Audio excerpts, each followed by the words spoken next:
because they're doing the process, but now they have to do like writing down that they've done the process. And that's when people go back, like the next shift comes over, or somebody looks at what they're doing and they're like, what's this biological for?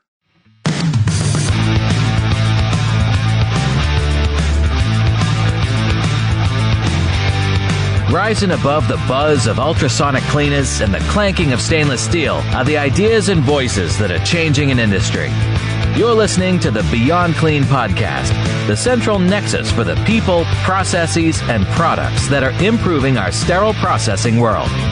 Each week, we speak with the frontline technicians, CEOs, engineers, and entrepreneurs with a common goal to help you fight dirty. Every instrument, every time. Whether you are tuning in for education or inspiration, we're wicked glad you did. Now, turn on those washes and turn up the volume. It's time to go Beyond Clean.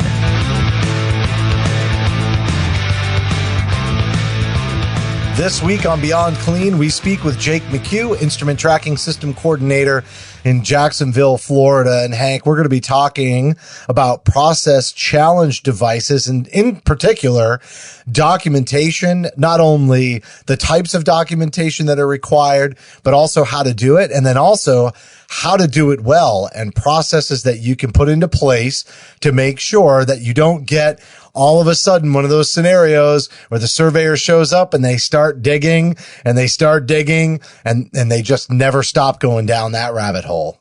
Well, I mean, it's not the surveyor, it's an attorney who has a client who, got a surgical site infection or perhaps even worse. And so, yeah, whoever's coming looking at your documentation, if it's a consultant, a surveyor, or an attorney, you don't want them to find anything not correct. And this PCD conversation around this is one of the most common documentation issues. Out of everything else that's documented in sterile processing, this is where folks miss the mark the most. So this is a very important topic for anyone out there in any setting, because we're all going to be using these devices and these biological indicators. So it's very important that you understand the best way to document it correctly. All right. Well, let's get right into it. We're going to be back after a short break with Jake McHugh, Instrument Tracking System Coordinator based in Jacksonville, Florida.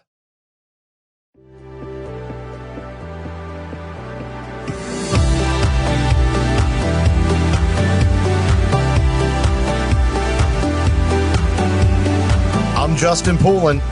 And I'm Hank Balch. From 17 Studios, you're listening to Beyond Clean, the global voice of sterile processing.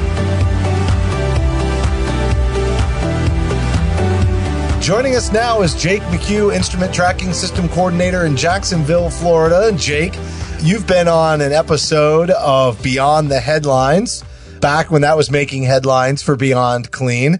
And I want to welcome you to your first appearance on Beyond Clean, but we've done some work together in a variety of areas, including promoting a lot of your work on Instagram. And so it's just so great to have you on this season of Beyond Clean. Thanks for coming on.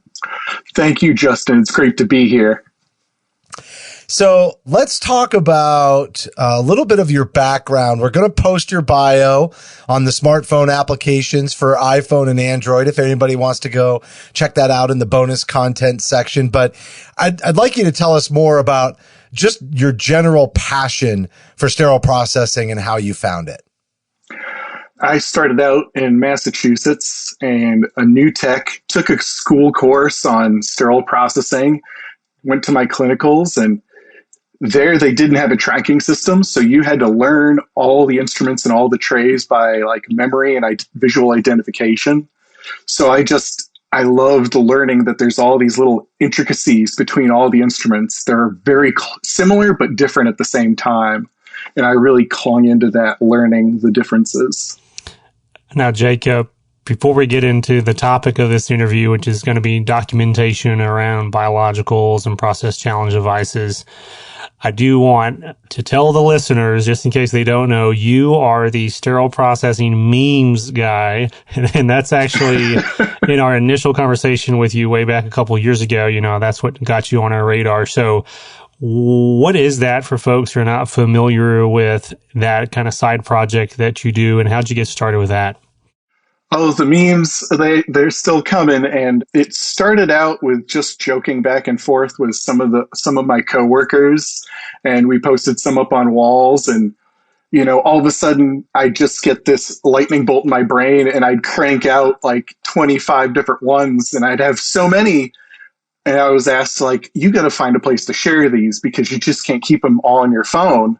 So I created an Instagram page, which I had never done before, and just started trying to post them as many as I could.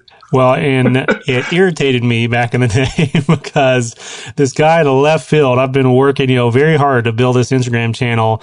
And then overnight, this like new page appears, Sterile Processing Memes, and all this engagement, all these followers. I'm like, who is this guy? Like, these memes are awesome. They're funny. They're great. But I was like, he's already got more followers than me. That's not fair. So anyways, if you want to listen to that conversation, go way back in the YouTube archives to Jake's interview on Beyond the Headlines with Michael Matthews. Now, for the topic of this show, though, we are talking about documentation, and anybody who has worked one moment in sterile processing knows that documentation is a huge part of sterile processing. No matter what area you're working in, there's documentation that should be going on. Can you give us a snapshot of all the different kinds of things that have to be documented in any given day in sterile processing?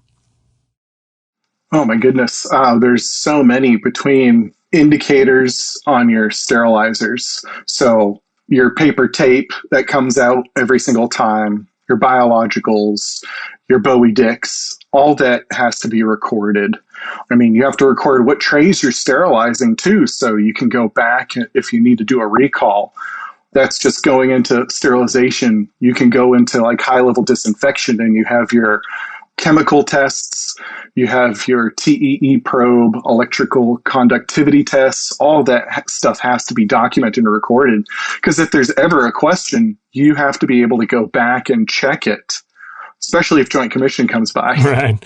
Well, we're going to talk about why it's so important in a second. You just kind of outlined, some of that, but in your description, I want to bring up for folks, you made a helpful list, if you will. We'll call it that. It's only a two-part list, but you described some automated documentation, these things that print out, receipts, for instance. Mm-hmm. And then there's a lot of manual documentation. Like, these are things that have to be written down. We're going to flesh a lot of that out. But I thought that was a helpful distinction, if you will, for it's not a one-size-fits-all, right? There's not only one thing that you can do to document the same way in every area of the department, every time, no matter what you're doing. It is going to be a diverse challenge, no matter where you're at. That's true. Yeah, it is going to be challenging, no matter where you're at, to record all of the documentation that comes through. Now, Jake, you mentioned a second ago that Joint Commission is a big part to kind of cover our butts when the surveyors come, to be able to show that we were doing a particular assessment or particular test throughout the workflow, but kind of flesh that out a little bit more. As you mentioned a second ago, documentation is important. And in particular, again, for this episode, we're going to be talking about process challenge device and all the documentation around that. But why is that such a big deal in your opinion? So recording those process challenge devices is so important, because usually those are the items that might have a biological inside for your load. And a lot of people look at the biological as like the highest level of sterilization checking that you can have. Now, it's not the only one, and it's not the only thing you should go by. You really need to look at all of those pieces that are a part of the load. So the biological, the indicator that might come with it, and the printout are all pieces to that puzzle. And, doing so many loads every single day, it can get lost in the mess. And that's why we really need to record each load when you're doing it, while you're doing it. That's totally right, Jake. And I will add to the point, like you're talking about compliant documentation, right? So are we doing the process appropriately, and are we documenting that it has been done appropriately, right? So there is no compliant documentation unless there's compliant doing. unless you're just writing down things that you haven't done, which we do not advise. So the fact that it's documented, that does say something about the process. It says the process was followed, the people have been trained, and this process has been validated by the manufacturer, and then now it's been verified or followed and documented by the user.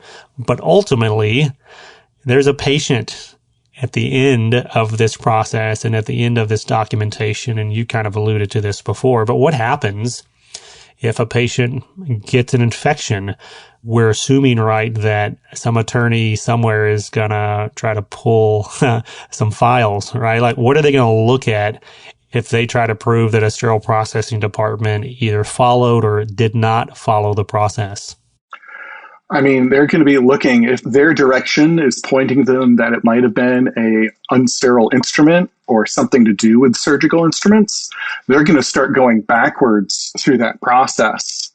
And if there's anything missing, they're going to have that as a question, like, why do we not know what happened? And then they're just going to start digging deeper to find out what else might be missing. Because if there's a problem in one area, if there's one piece of the puzzle missing, there might be more, which could affect other patients than just this one. So you're talking about kind of an oversight there, right? When it's not documented. And you said just a few moments ago, that's why it's important to document every time right then and there versus waiting and trying to go backwards in time, because it's probably not you that's going to be going backwards in time. And that's when things get really messy. And so once they start digging, they find every single error that might be there. So maybe you could just take us down the path of some common errors that people might see. And I don't even know, you might even have some fixes or some tips for how to prevent them. But what are some common errors? And if you want to throw in some advice, we'll take it. Oh, I mean, usually it's just, especially if you're using an electronic system, it's just making sure that you've clicked all your check marks, like making sure that your indicator from the process challenge device was checked off as passed, or even if it was checked off as failed, and following through with that process afterwards. Scanning in your documentation. I know some hospitals take the paper printout from the sterilizer of each load and scan it through just to reinforce that, yes, I'm a technician who's saying everything did pass, but to retain that documentation for your records is fantastic. And now you don't have to have these boxes of warehouse goods. And I'll add that even if you have an electronic tracking system, it is important to have a manual backup process in case the network goes down. A lot of things that I see are people who they put their biologicals into the incubator and they might not write it down because they're doing the process, but now they have to do like writing down that they've done the process. And that's when people go back, like the next shift comes over or somebody looks at what they're doing and they're like, what's this biological for? And now you kind of have to look through your loads to see which load is missing biological documentation. Or they result the biological, toss it in the sharps bin, but they never check down whether it passed or failed.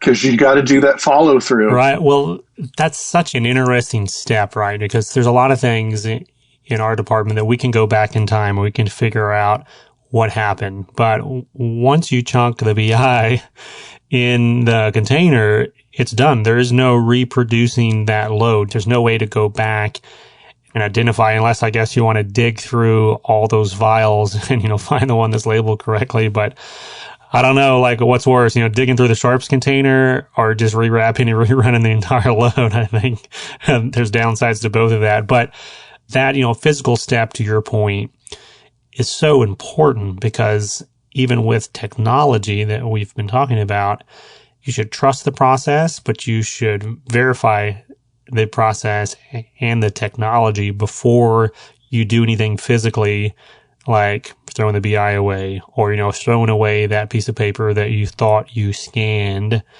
but did it actually scan appropriately, or did it scan in a way that you can read it? All of those things, can be physical errors, even if the technology says green light, we're good to go, right? Always. You have to double check before you finalize everything. And sometimes leads or supervisors should be reviewing the documentation during the day, or most importantly at the end of the day, to make sure nothing's missed, that it gets out. Because in the OR, they have those patient sign-offs from both the patient and the surgeon moving forward. Everything that we record and sign off on is a sign-off for that patient or those patients. Right. And it's so important that we're doing that. Now, you mentioned the leads and the manager, potentially being the one that kind of has eyes on that documentation. That brings up a good point. And, a common error, I think you even kind of mentioned this with the different shifts, but oftentimes you'll come in behind a shift, and then that's when you're catching there's a blank on a documentation, like there's not a checkbox check, somebody didn't write down the lot number. Any number of things can kind of pop up from shift to shift. So has there been anything or any experiences you've had, besides just having the leads check behind at the next shift, is there anything else that folks can do to stay mentally present in that workflow, I guess? Because there's all kinds of things going on, right? There's phones ringing. There's people asking, hey, is that load ready? It's lunchtime. There's a million things going on when I'm just trying to focus on, did I get these results documented appropriately? How do you focus in that moment? Well, you have to build your own kind of system for each load. It's just like building a tray. You try and build the tray the same way every time. You should be documenting your loads the same way every time. I get my physical printout records. I check my indicator. I put the biological in, and I sign off. And then I like to keep my documentation there in front of me until everything's done, until the end of the day. And then I'll put it in a record book after everything's been double checked. And going back to that change of shifts, there should always be a handoff so that the person that's currently running things hands off to the new person, and the new person should ask any questions that they have, because there can always be something missed. I really like the way you laid out your process there. You kind of said, do this, then this, then this, and then this. It is repetitive. And I think that's why some people do get almost I don't want to say annoyed, but it is. It's so repetitive. It's not that they're necessarily taking it for granted. There's actually an attitude about it, right? And it's I've already done this. Why do I also have to document it? So the repetition and the duplication is making me crazy. And I can see how you're kind of working beyond that, where you're just you do this, you do this, you do this, you do this, and you kind of create a tempo to make it automated so you don't get stuck in your head with, kind of your attitude about it, which eventually, when you do have a tired day or you're not totally mentally present, as Hank said, that's when it really starts to unravel. You might grumble about it when you're doing it and you're on point, but if your attitude about it is poor and you don't really have a process for just kind of doing it and letting it be in the back of your mind and something that you execute consistently, that's where I think it kind of leaves you open for those manual errors. Do you agree? I totally agree. I think a larger part of that can be if you have somebody, usually it might be from the OR, it might be somebody else in your department. If they start coming up to you and start asking you constant questions is this tray ready? Is this tray ready? And you really have to take that pause and say, hold on, I need to go through this documentation first. We'll get you your tray as soon as we possibly can, but I need to be able to check this load to make sure it's safe for the patient. It's almost like a mantra. You almost developed a mantra for how you're going to execute it. And you could almost say your mantra back to the person who's putting pressure on you to release the tray to them, right? I have to do this. I have to do this. I have to do this. I have to do this. And then you can have it. And, I can see where it could almost build confidence in the person that's, wait, all right, they know exactly what they're doing. These are the steps, and I need to leave them alone and just let them execute that. Print out indicators bio. Print out indicators bio. Well, Pib. I was going to add there, Justin, because like you said, confidence, well, the word that was coming to mind for me was empowerment. of the staff. Like Jake said, hold on. I need to do what I need to do. I need to get through this documentation phase, but for staff to feel confident to say that, they have to have been empowered by their leadership that this documentation is as important as any other question that's coming to you at the moment. And if they've not been empowered, it's always going to go to the bottom. Anybody else asking, any phone ringing, anything else going on is going to be more important because no one's ever said, no, you have the power to prioritize this documentation for all the reasons that we've listed, right? So yeah, that's a great point. Before we move on to the impact of technology, which has already come up a little bit, I do want to circle back around and just kind of ask you more of an industry-wide question, Jake. And it's on the topic of standards or guidelines. I don't think anyone will disagree if we were to say that out of all the AAMI documents in sterile processing, the one that gets the most love, the most focus is ST79. But there's another document out there that's ST58. It has just as much information around process challenge devices and biological indicators, but through different modalities, right? It's focused on low temperature and high level disinfection. In your opinion, in your experience, do those receive the same amount of training for new leaders, exposure for new technicians? Are they aware of the importance of ST58? Like, where would you say the industry kind of lands on that spectrum? I do not hear a lot about it, but it's super important that you have to know those guidelines and regulations. ST79 is just as important as ST58 and ST91. And right off the tip of my tongue, I think the other one for quality, ST90, it's just as important as the rest of them. But for low temp, people are still looking through ST79 for answers. And I think it really needs to be brought to the forefront. All right. So if anyone out there wants to get a tattoo of ST58 is also important, or something maybe a little more catchier to help us out, feel free to take a stab at that. So moving on to the roles of technology and integrations, and we've brought this up. Everyone understands the impact that technology can have on a department in a positive sense. And if you've been around the industry long enough, you've seen the impact that these integrations or interfaces have had on this topic in particular, on documentation, because back just a couple of years ago, if you wanted to fully document everything that's going on in your sterilizers, it was a completely manual process. You did the manual read, you did the manual printout, the manual initials and checks. All that was manual. That has changed across the board. Now we have all these tracking systems that are interfaced. We have all these machines now that directly interface with incubators. It's a whole nother world. Talk through what role that has had in the industry, how it has changed, maybe how we train or how we go through the process. What's your feedback on, the future of sterile processing in terms of technology? Oh, it's growing by leaps and bounds. It's more and more implemented where the sterilizers and machines are getting interfaced just like the biological incubators. I remember it wasn't too long ago that we had to visually identify biologicals that were incubating for 48 hours. And now we're up to 26 minutes and 15, and all done by a machine that reads it for you. There's a lot of good stuff that's in there. A lot of the interfaced incubators are still utilizing the technicians to manually check off whether or not this is correct. So it'll come up in your instrument tracking system and say, this is reading is negative. Are you sure this is the correct readout? And you still have to click OK. There are even incubators out there that are still they're recording all the information, almost like a second tracking system for their type of environment, which is fantastic.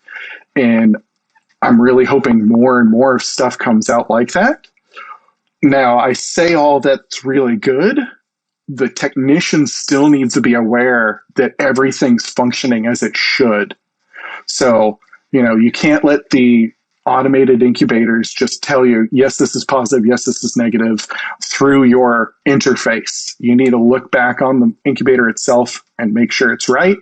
Make sure the biological that's sitting in that well is the right one for that load, and do all your checkoffs as well. Jake, kind of transitioning from technology here, but it's related because anytime you have a change in a process or a technology, it's going to change your policies and your procedures. And even a change of practice, something that has gone on, again, over the last couple of years, like you mentioned, the shorter time that has come out, through these biologicals, and now we can read them a lot quicker. But we're also, in many departments, we're running them more often. Like no longer is it just the first load of the day or only with devices with implants. For instance, it really is moving toward a every load kind of scenario. So in all that changing, like through technology, through process, through documentation, how has that impacted how we talk to and interact with the vendors who support us and with the surgeons that we're serving and with the OR staff that we're partnered with? Like, how has the documentation, these interfaces and all of that changed the way that we interact with those customers? Well, let me start with the vendors, because your vendor should be working with you. And it's so important as we're doing more and more of these biologicals and process challenge devices with every load, which I think is great. You're going to be utilizing more of them. So you need to make sure that you have enough to keep your department going. Because as soon as you run out, that's not just, you ran out for some loads. That means you ran out for the super important ones, the ones with implant trays and your first loads of the day. So you really need to have a inventory process to make sure you have them and be able to tell your vendor, like, I placed an order and they haven't come in. Mm-hmm. Where are they? Can you help me out getting some here? This is urgent. And they really need to work with you. Now, also talking about with the surgeons in the OR, it can make things a little tricky, because now that we're implanting biologicals for every load, we got to wait for that result before we release the trays. And before, when it was just doing on implants, which was still frustrating to the surgeons, now we're looking at everything. So they can't just get a standard instrument tray when they want it now. They'd have to fill out that early release form, which a lot of surgeons do not like. Yeah, that's another piece of documentation that could actually have its own episode, I think, the early release form and all the fun that entails. What about for the operating room nurses? That's a constant, like there's constant communication, probably even more than the vendors and surgeons, right? We're always talking to the nursing staff throughout the day and in relation to when our instrument's ready, what's the results on those loads? Like, how has the documentation process changed? And maybe even speak to the impact in IUS, if they're doing IUS in the operating room still, how is all of that intertwining together?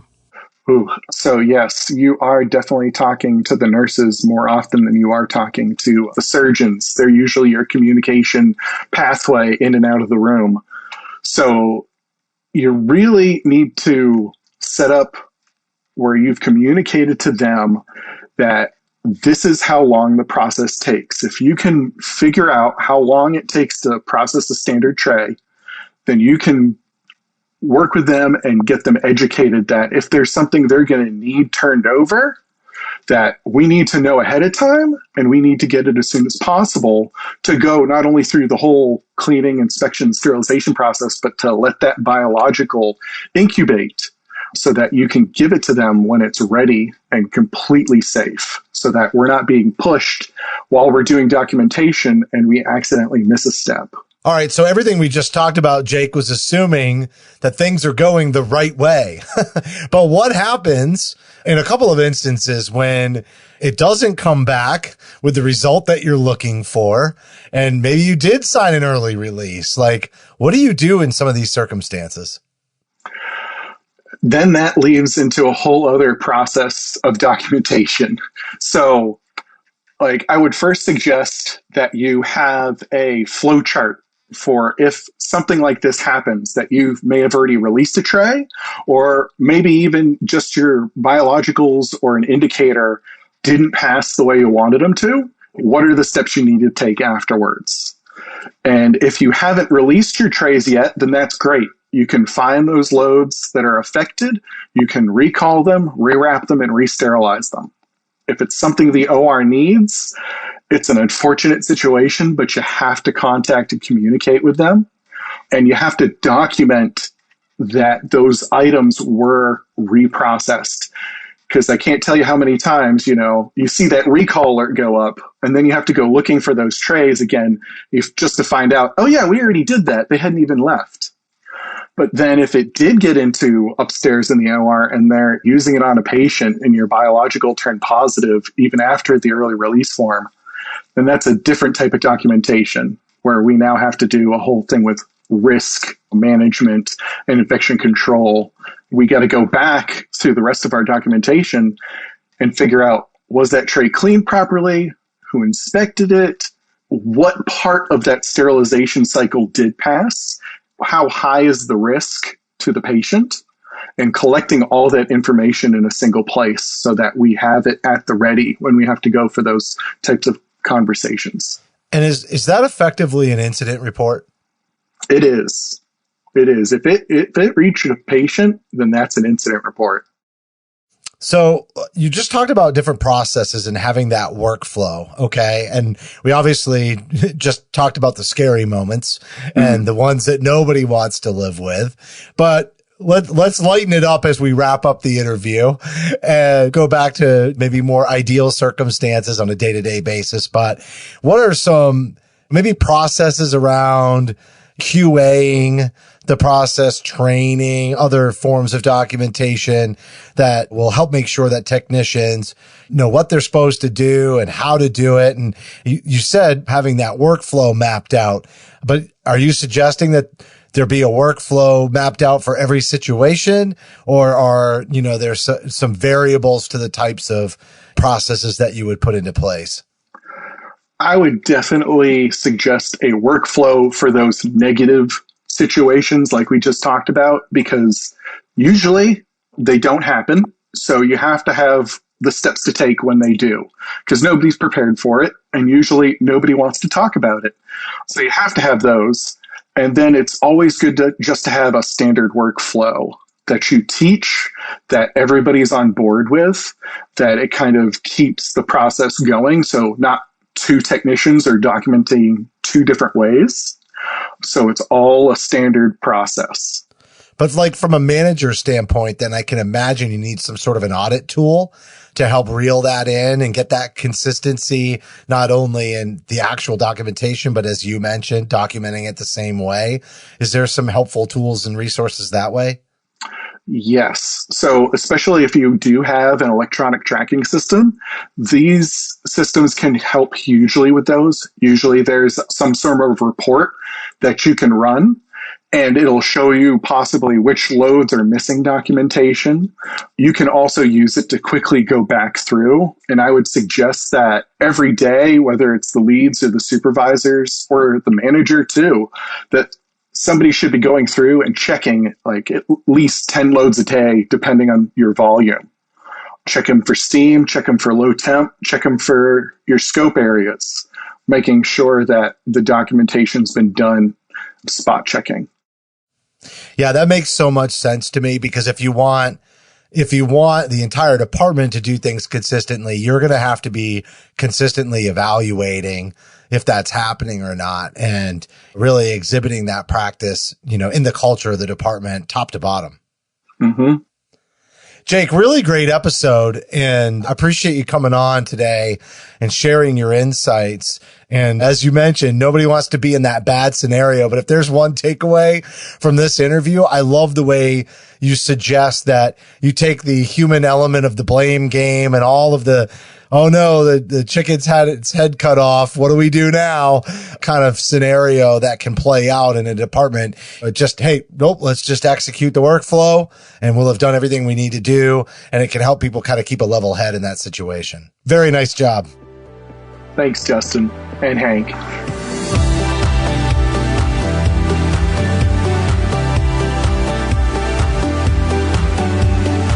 That was Jake McHugh, Instrument Tracking System Coordinator in Jacksonville, Florida. And Hank, it's funny, we didn't bring him on to talk about tracking systems per se, so that could be a future episode, I think, for Jake to come back and join us. But considering all the work that he's done on social media, it is kind of funny that his appearance is here in season 13, despite the fact that joining us on some other many projects that we've had at Beyond Clean.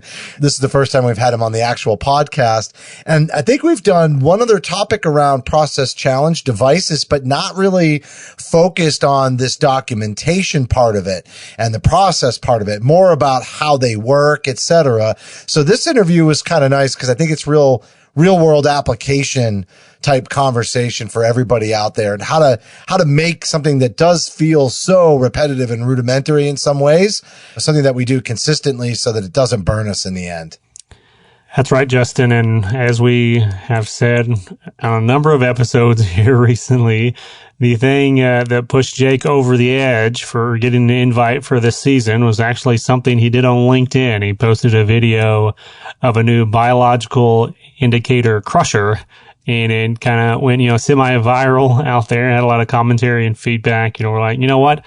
That's a good topic to bring on to the Beyond Clean podcast. Obviously, we're very familiar with Jake and everything he's out there doing in the space and really challenging the status quo, which we love. But yeah, this was a great episode, great interview. And I'm not surprised that we brought a tracking system coordinator in, because so much of this documentation is through these tracking systems nowadays. And even if they're not, you need to be able to interface and work around them if you're doing any manual process within your automated process. So yeah, thanks again to Jake for coming on the show, and I know the audience is really going to get a kick out of this one. All right. Well, that's going to do it for this week's show. As a reminder, you can help support Beyond Clean by subscribing on Apple, Amazon, or Google Podcasts, Stitcher, iHeartRadio, Spotify, or your favorite podcast application. You can also access bonus content such as Jake's bio by downloading the smartphone application for iPhone and Android. Just look for the bonus content section in each episode. We'd certainly appreciate a rating and a review of the podcast or the app, because your feedback is important to the show. And if you have any topics that you'd like us to cover on a future episode, just send an email to info@beyondclean.net. On behalf of Hank and myself, thank you for listening to this week's episode of Beyond Clean.